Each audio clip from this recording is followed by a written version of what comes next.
Education here at Sun can be an excellent choice for any students. Badminton star couple Saina Nehwal Parupalli Kashyap తమ వివాహ బంధం నుంచి విడిపోవడానికి నిర్ణయించుకున్నారు. తాము విడాకులు తీసుకుంటున్న విషయాన్ని సైనా నెహ్వాల్ సామాజిక మాధ్యమ వేదికగా ప్రకటించారు. తాము విడిపోవాలి అన్న నిర్ణయం తీసుకున్నామని, అన్ని ఆలోచించిన తర్వాతే కశ్యప్ తో విడిపోవాలని నిర్ణయం తీసుకున్నట్లు సైనా నెహ్వాల్ పేర్కొన్నారు. ఇద్దరం కలిసి అన్ని చర్చించుకుని ఈ నిర్ణయం తీసుకున్నామని, జీవితంలో వేరువేరుగా ముందుకు సాగాలని భావించామని తెలిపిన సైనా ఈ విషయంలో తమ ప్రైవసీకి భంగం కలిగించవద్దంటూ కోరుతున్నామన్నారు. సైనా నెహ్వాల్, పారుపల్లి కశ్యప్ ఇరువురు కూడా హైదరాబాద్ లోని గోపీచంద్ అకాడమీలో శిక్షణ పొందినవారే. అక్కడే వీరిద్దరూ ప్రేమలో పడ్డారు. తమ ప్రేమ బంధాన్ని పెళ్లి బంధంగా మార్చుకున్నారు. 2018 డిసెంబర్లో సైనా కశ్యప్ల వివాహం జరిగింది.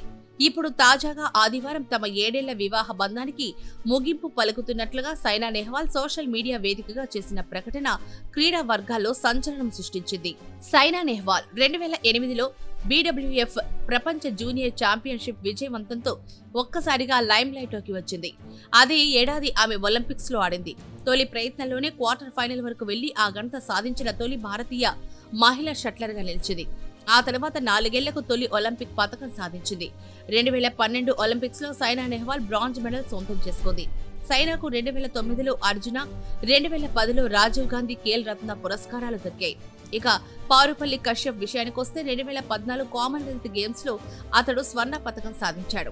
32 ఏళ్ల తర్వాత కామన్వెల్త్ గేమ్స్ లో స్వర్ణం సాధించిన తొలి షట్లర్ గా రికార్డు సాధించాడు. అలాగే ఒలింపిక్స్ లో క్వార్టర్ ఫైనల్ కు చెందిన తొలి ఇండియన్ షట్లర్ గా నిలిచాడు. 2024లో షటిల్ బ్యాడ్మింటన్ నుంచి రిటైర్ అయిన కశ్యప్ ఇప్పుడు కోచ్ గా వ్యవహరిస్తున్నారు.